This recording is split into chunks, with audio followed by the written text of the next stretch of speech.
You probably know where I am. I'm public on this YouTube channel.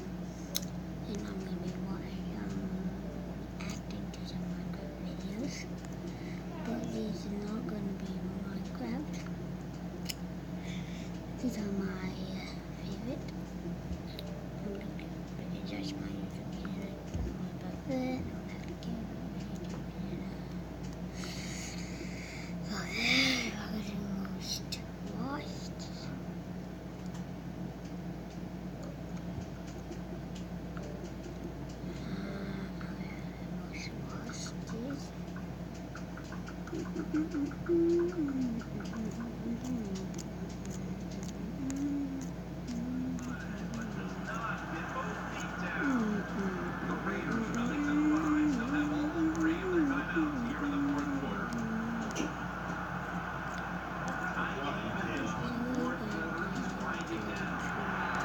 Don't go inside. Bye, Michaela. Bye, Michaela. Look out of my house, Michaela.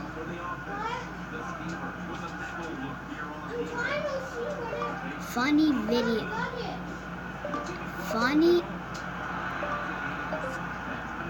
Funny videos. This drive now about to reach the 10th play of the series. An extra tight end on the field for this one. The Raiders. Snap from the 25. I know, Michaela.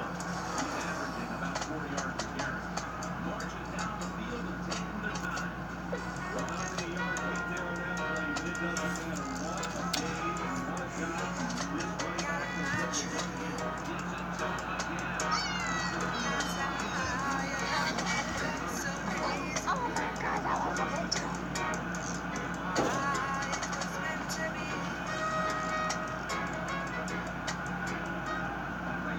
No, I got a better idea. I'll stand at this bar and if anyone comes over for a drink, I'll know it's them. Hey, can I get a drink? Come on, man! Come on, man! Come on! What do you think you're doing? It's not Wait, that. 5, 4, You're a fucking pig. 3, hang on, 2. You are a fucking pig. You dirty rapper lace? Single greatest contribution Lazy to the fucking galaxy. pig.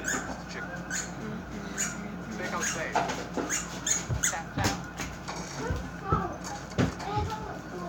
How you?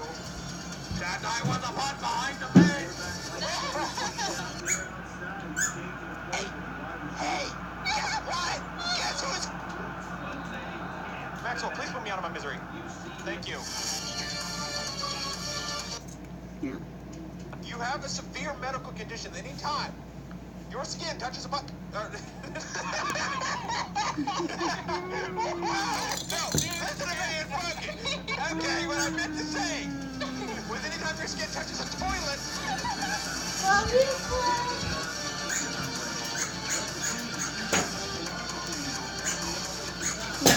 Greetings, fellow adventurers. This is Venture with Marco, Elvis Goomba, and Gertrude. Or wait a minute, let me straighten your nose. Wait, it's broken a little bit. Wait. There, I got it.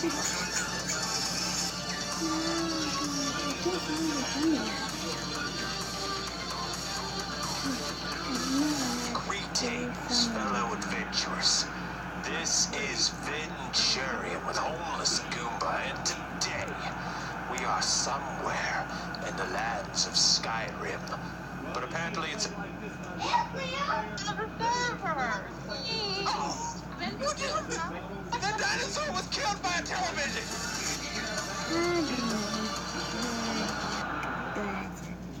Mark, are you actually a bird?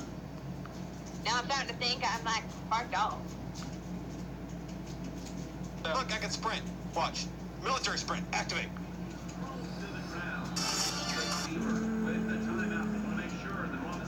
A little prep goes a long way with Scotch Blue Painter's Tape. The one with 3M adhesive technology for less paint bleed-through and amazing results so you can forget about the redo. I'm a secret alligator. Don't you just love me? Don't you? Look, I can... Brontosaurus attack!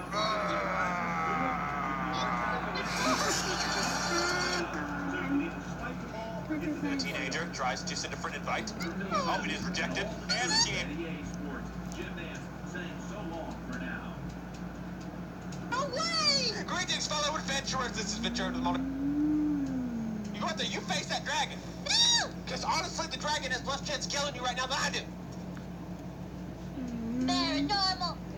Gourmet cooking in the paranormal elevator.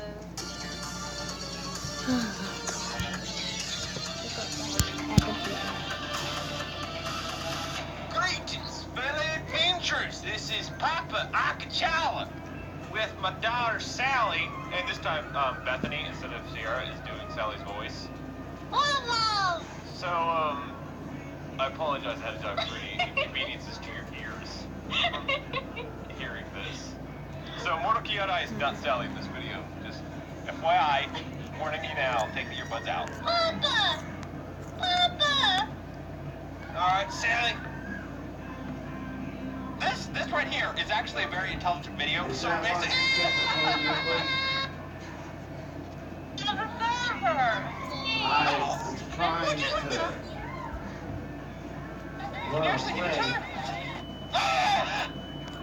That was really far away from you. Why didn't you kill me? Run a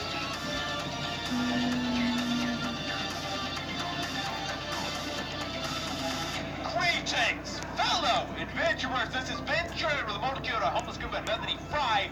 And today, believe it or not, we are actually looking at the Venturian Tale Weapons mod in Gmod. This is like Inception stuff going on right now. And it's kind of creepy. I figured we'd do it at the 7-Eleven. It seems appropriate for some reason. Don't know why. Now, before we get started, one thing I want to let you guys know. I appreciate it, thanks. Everyone, bring the sanitary book.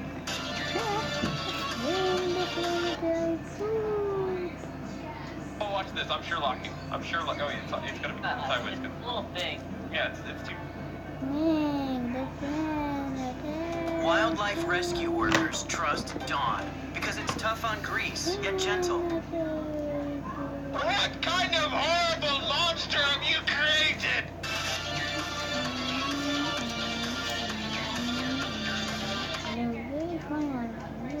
Watch me go. Booyah! Come get some dino!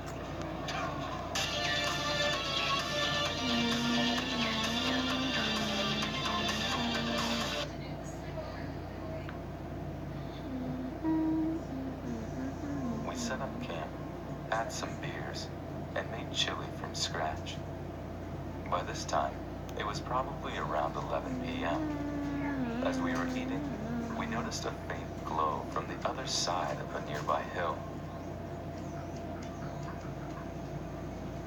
Bags and everything in it. We jump in the F-150, and I start to drive out. When we get to the dirt hump, we see something gray blocking our path. The metal barrier that had been lying in the woods earlier is now back on its stand, right on top of the hump earlier.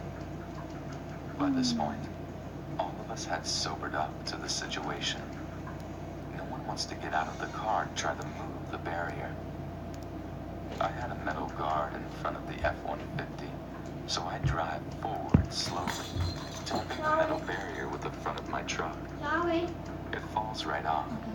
It must have just been balanced on top, and we drive slowly over it. We were terrified that it would pop one of the truck's tires as we drove over it, but it didn't. As we drive down the road, we see a vehicle following us with its lights off. It's probably about 1,000 feet behind us, but we keep catching glimpses of it as the moon reflects light off it. I start to drive as fast as I can on the Forest Service Road, and the other vehicle keeps pace. It doesn't get any closer though. It stays just 1 or 2 turns behind us. We can only see it when the road straightens out. After about 45 minutes of speeding along gravel roads, we make it back to the main paved road. I start to drive everyone back to my house, but I decide to go a different way just to be safe. I didn't get pulled over for a DUI, luckily. Camping can be fun, but very rural camping can be dangerous. I've driven past that metal barrier since that time, but it's always been in place. I would never go down that road again.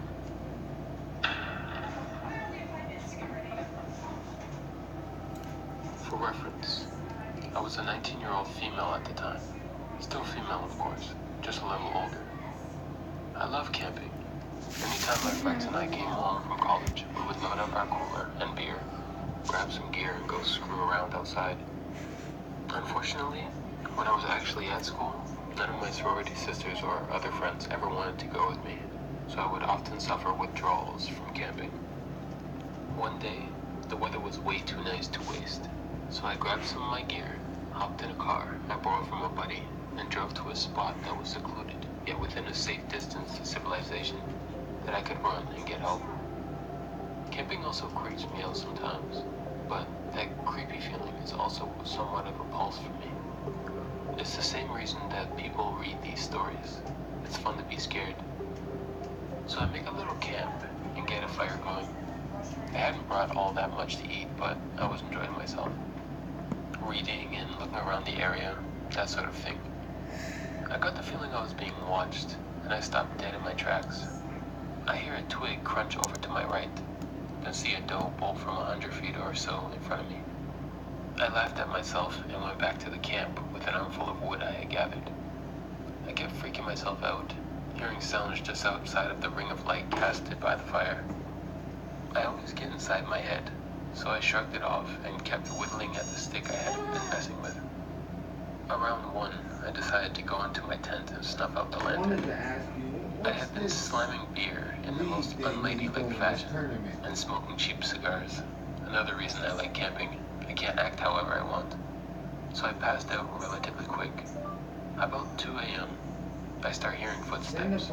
They sound pretty light and sort of timid. I think to myself that it's a deer or another animal. More likely a raccoon because I had probably left some food out. I'm still on guard though. About 30 minutes of sleeping with one eye open, I hear a rubbing noise, and the tent fabric is being pushed in a bit. I don't know how I didn't shit my sleeping bag, but I just sat there paralyzed with my car bar in my hand. I desperately wanted to thrust the knife through the tent fabric, but I was still holding out hope that it was some of my buddies from the frat joking with me. And then, as sudden as it had begun, it all stopped. I was starting to feel slightly more secure, because daylight would be coming in about 2 or 3 hours. But I sure as shit wasn't going to go to sleep. All of a sudden, at about 4 o'clock, I realized I should put my boots on so that if anything did happen, I would be ready. After having stayed up and keeping alert a little while longer, my friend's car alarm goes blaring.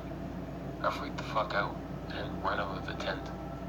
I got about 2 steps before something grabs me around the mouth. I open my mouth to scream, but instead the person's pinky finger slips between my teeth. I have heard that people can perform superhuman feats when they have huge adrenaline rushes. In my case, I just clamped down, and there's no way to say this without sounding ridiculous. His finger popped off. He screamed, pulled his hand away with his missing digit falling to the ground. He took off running down the hill I was camping on. I took off right quick in the opposite direction. I must have looked Jordan, ridiculous to you people can go on whose the house I went couch to. if you want. A little sorority girl in a white beater, boxers, Jordan. and steel-toed boots. Jordan, listen. I also had some blood that You night can oozed out keep of my your lip. look at me. You can keep your shorts still tucked right there, and you can go on that side. I told them what happened. They called the police. Oh yeah. Brought me some real I don't coffee, know. and the man You're at the tired? counter gave me a whiskey Yeah, I and got Coke. to my dog. When the cops got there, they checked it out. The cops went to check it out, and when they came back, it was laid out. They brought me back so I could get my friend's car. And what I saw just made me more scared. Right next to the tent was a red gas can. He could have just lit me on fire earlier. The finger was also gone, suggesting he had come back. The kicker is they never caught the guy. So somewhere out there is a man sitting down to dinner, maybe alone, maybe with a wife and a couple of kids, and he's missing his right pinky. Dun dun dun dun dun dun dun dun dun. Background. I work worked summers as a camp counselor Oh in northern part God, of how Ontario, long? Canada. Oh my God, On 2 the day hours. this particular incident occurred, I was camping with a group of 10-year-old boys on the same lake the summer camp was based on. So, like a routine camping trip, we canoed out to the site and set up our tents. Me and my co-counselor, Mike, take turns supervising the kids while they swim, build forts and play games, etc. We'll cook some food over the fire, sit around and tell stories, cook s'mores, a typical Canadian camping experience. Around 9:30ish, I tell the kids it's time for bed, and they head into their tents, which were positioned a small walk away from the shoreline, but still in line of sight from where we had our fire pit. So the kids have gone to bed, and me and Mike are shooting the shit by the water, smoking a cigarette, just basically hanging out before we decide to head into our tents and call it a night. What happened next still troubles me to this day, and remains my go-to scary campfire story. We were both gazing into the pitch-black night water when we saw a small light approaching us slowly and slightly above water level. We speculated what it could possibly be for a few minutes before it came close enough for us to see that it was mounted on the front of a kayak and that someone was approaching our campsite. Now, it is important to note that as a camp counselor, part of our training goes over how to deal with stranger encounters in an environment where we are responsible for a group of children on a public property. I was prepared to give the mystery paddler the typical speech about how we are camping with a group from a recognized organization, and we would respectfully ask if they could find another campsite. However, this person's appearance shook me to bone as the light drew nearer. Paddling this kayak was a woman who looked to be in her 60s. She had incredibly long wisps of gray hair that was trailing in the water. Her skin looked like old leather, and her dead-looking eyes were tough to spot under all her wrinkles. She looked directly at me, and when she spoke, I realized she was missing most of her teeth. "Are all your children safe in bed?" she asked, me pointing in the direction of the tents. Not really knowing how to respond and quite frankly shitting myself, I responded by telling her that they were fine. She had to leave. "That's good," just as expected for this time. She said with a smile, then turned her kayak and paddled off into the night. At this point in time, myself and Mike were legitimately very creeped out, not only by the appearance of this mystery woman, who resembled a freaking corpse, but also her inquiry on the whereabouts and safety of the kids we had brought on the trip. Not knowing what else to do, we grabbed our hunting knives and sat by the fire after checking on the kids. Half an hour later is where shit started to get really creepy. Across the lake, a female counselor was leading another trip for kids, the same age group. She sent me a text which read something along the lines of, "Hey, Sean, stop screwing with us. This isn't funny. My kids are really creeped out." I instantly called her to let her know that I just saw someone near my campsite that seemed eerie, and that I was not trying to play a joke. Apparently one of their kids had opened their tent door to take a piss and seen a woman with long hair standing with her arms open towards them near the shoreline.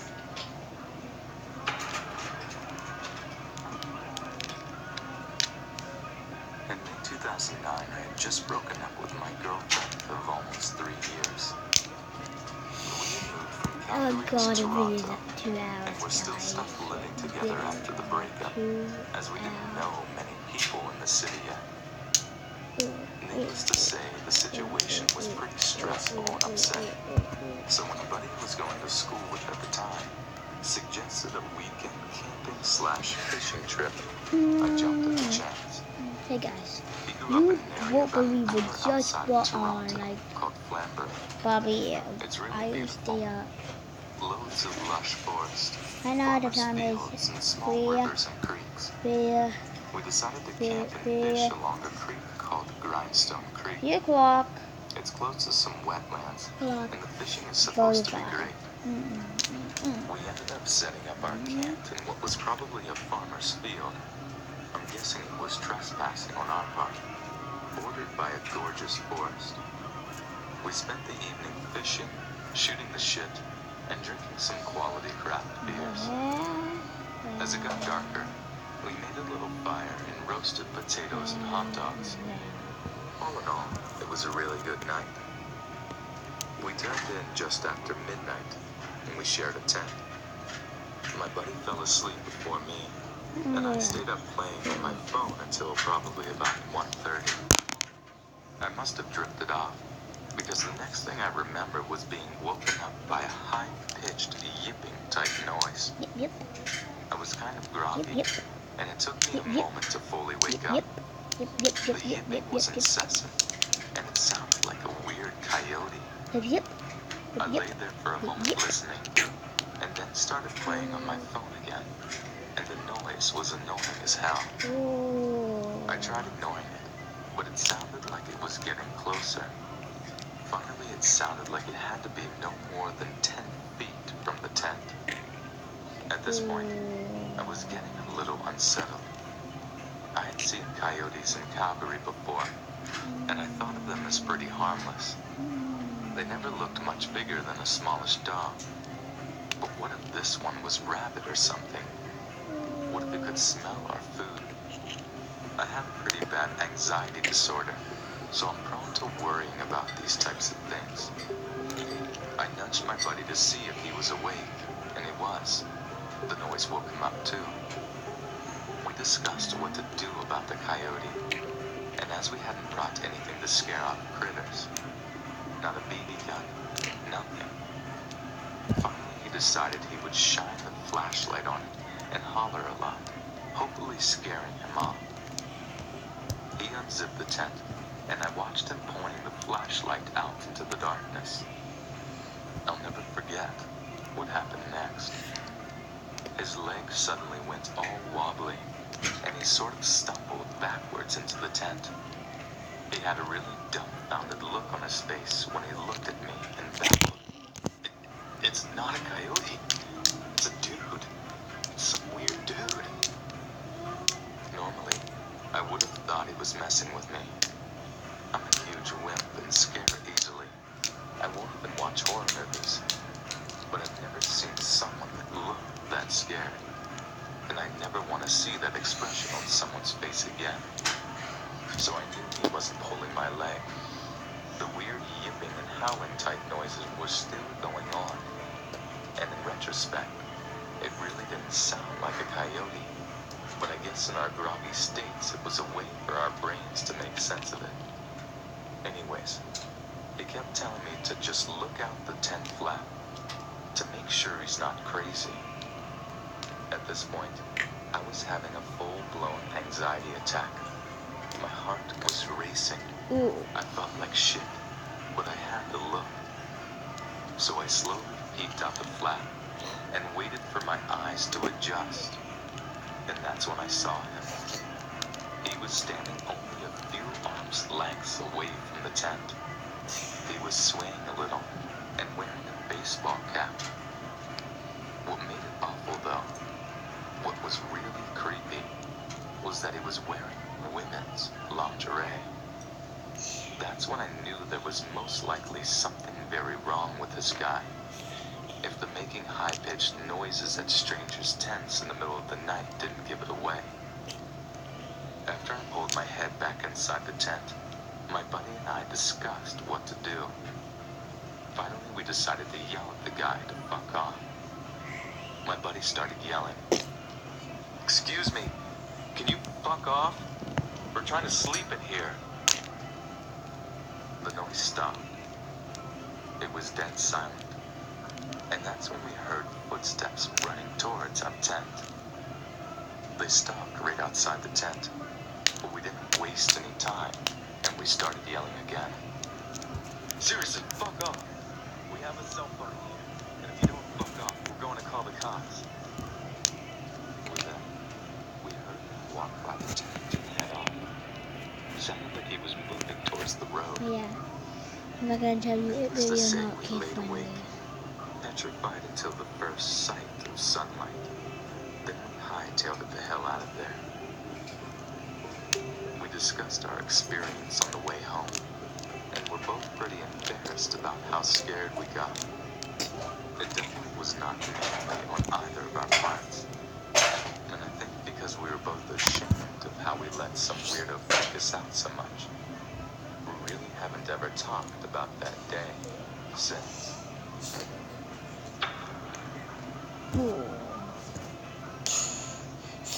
I'm a uni student now, but this incident happened when I was in the 8th grade. When I was around 14, I studied a subject focusing on outdoor pursuits for our final assessment. 2 teachers took my class on a one-night camp where we could do activities like rock climbing, kayaking, trail walking, etc. I live in Australia, around an hour from a state forest that was notorious for the backpacking murders. Several bodies have been found, and several more remaining missing. I'm pretty sure all of the murders were linked to the same serial killer. Anyway, in the morning we leave the school and drive out in the bus. When we reach the road that leads to the entrance to the forest, a police car is parked to the side. He spoke to the teacher for a moment, but I didn't hear anything, and no one else seemed to notice or care. Fast forward a few hours, and we're trekked, about 20 of us, to the camping area, somewhere in the middle of the state forest. Some parts are state, some are privately owned, I think. Whilst kayaking that afternoon, we noticed a helicopter doing flybys, but again, my classmates never suspected anything. A couple of mates and I were the first to leave the water, and helped the teacher with some equipment and started building our own raft. I was standing off to the side when one of the national park guides walked over to one of the instructors and talked in a hushed, slightly stressed tone. I remember hearing the instructor say stuff like, "You're kidding. I don't believe it." He just looked shocked and taken aback. So at this point, I started connecting the dots, but I didn't say anything to my school friends. Around dusk that night, I got to use the toilet block, which is around 100 meters from the main campsite. As I go in, I remember a guy walking around the other side of the block. I didn't see him very clearly in the diminished light, but he kept glancing around with nervous body language. I couldn't see his face clearly. It wasn't part of our party, and to me, it just didn't fit. I didn't think much of it at the time. Fast forward to the next morning, when we get back to the car park, the teacher tells us that a body was found in the dam, not far from where we were. They didn't want to tell us so as not to frighten us. We later found out it was a young guy who was killed with an axe, and the guy who did it was related to the serial killer who hunted in the same area. I don't know if that guy I saw had anything at all to do with the murders, but it freaked me out a lot afterwards. You got to work Haven't been together. camping since. Why? Fried chicken. This happened to my parents back in the late 80s. They were in their mid-20s when this all occurred. My parents decided to go camping in Cool The Town. blind chicken. When they got there, it was kind of late. My mom was sitting down on a log The while my blind dad was unpacking the truck. chicken. While sitting down, she heard walking from around the campsite. So she went and quietly told my dad she heard someone walking around. They got the fuck out of there, just in case.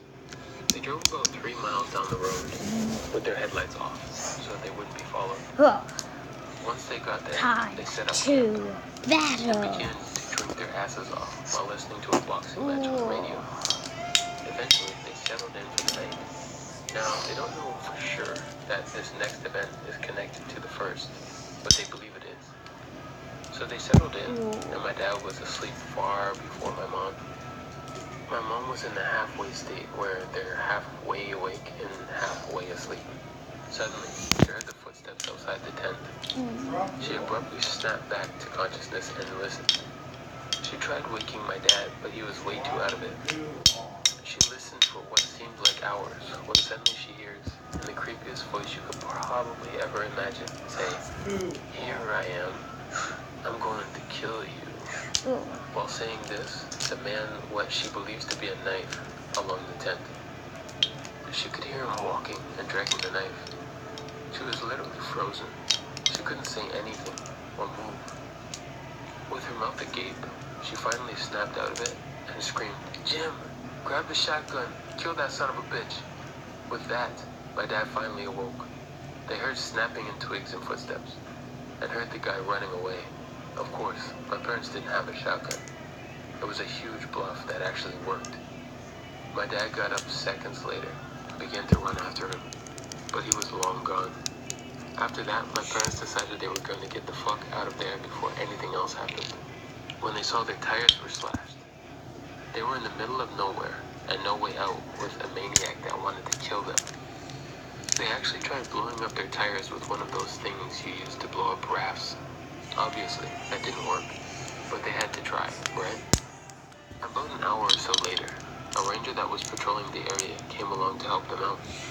He brought them back to town so that they can get their tires fixed. While talking to the ranger, they found out that he had been searching for any suspicious activity due to recent murders nearby. My parents were likely the murderer's next victims. I tried finding some of the murder cases online, but was unable to.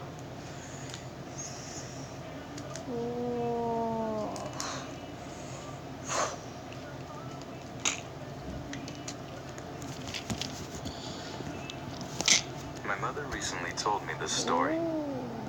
For years I had asked her if she ever tried acid, and she always denied it and got angry when I asked. A few nights ago, she finally broke down and said that she had taken acid a few times, but the last time she did it, she had a bad trip and never did it again. But this is the story she told me. In the summer of 1976, my mom got tickets to go see the Rolling Stones in New York City. She can't remember exactly where in the city. My mom and her 4 friends, they were all about 16 to 18, all got in my mom's car and drove down to the city from Albany, New York, where they lived. It's a good few hours from the city. They got to the show and met up with someone in the parking lot who was selling acid. So they bought some and took it right away. Halfway through the show, my mom started to have a very bad trip, and so did her other 4 friends. She said she had taken acid before, but this was the strongest she had ever taken. They all felt very overwhelmed and decided to leave the venue. They sat in the parking lot in the car. Him dead. One of my mom's friends was hysterical by now and was getting out of control. My mom decided that she would try and drive back home. A few minutes into the drive, it started to rain really hard, and my mom realized there was no way that she could make it home on that much acid. So she parked the car on the side of the street in the Bronx and locked the doors. Most of the girls were trying to keep the other one under control.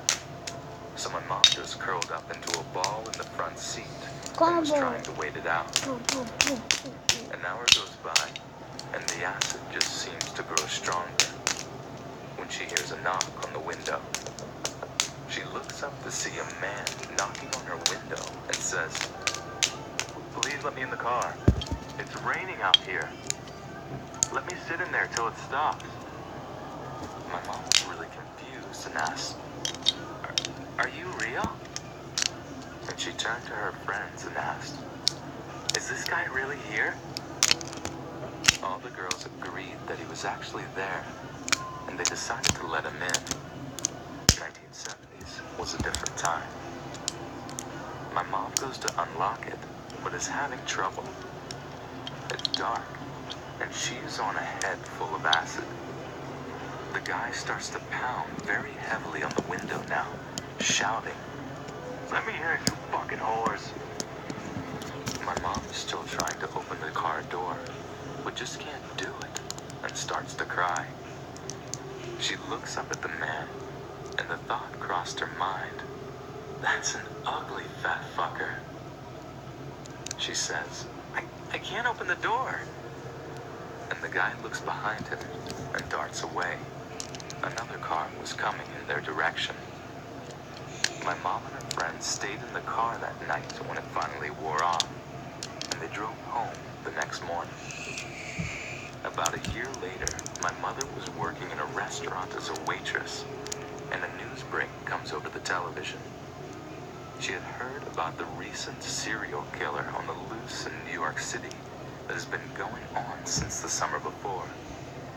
When she looked at the TV, there was Son of Sam, David Berkowitz, a well-known serial killer. and the same man who was trying to get into my mother's car that night. At first, I didn't really believe my mom. Shit sounds so fake, and so I did some research. Here are some facts that do back up my mom's story. David Berkowitz was on a killing spree during July of 1976, the summer of the concert, to April 1977. He mostly attacked young women sitting in cars.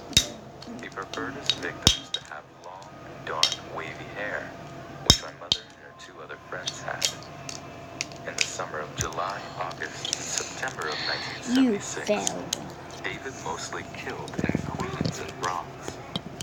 He seemed to really dislike women, which makes sense of calling my mother a whore for no reason.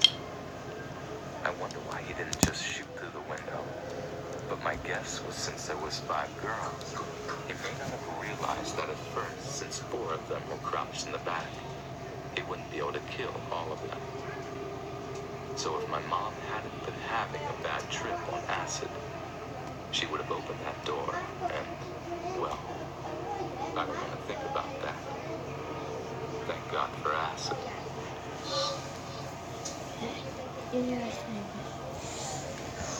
I accidentally stumbled into LSD. I've done mushrooms about 5 to 6 times, the last being a year ago, and never experienced anything that resembled a bad trip. I have also read countless articles about LSD. I'm the type of person that likes to know exactly what to expect when taking any drugs. I knew exactly what to do to have a good trip and how to stop a bad trip once you feel it coming on. But sometimes, reading and learning cannot prepare you for what is to come. I'm not going to describe to you every detail of the trip, because to be completely honest with you, I'm not ready to even think about certain aspects of this trip. It literally scares me to the deepest parts of my soul. It happened last Friday night. I had been at a friend's house drinking. Mistake number 1. I would advise anyone thinking about doing LSD or even shrooms to not drink beforehand. It was a cold rainy night. Mistake number 2. I would say that cold weather has a definite impact on a trip. I wouldn't necessarily say that you need to do it on a warm and sunny day, but those are the ideal conditions. We were going to head to a house party with other friends, and right before leaving, my friend told me that he had a few hits of acid and asked me if I wanted to try some. I said sure. Mistake number 3.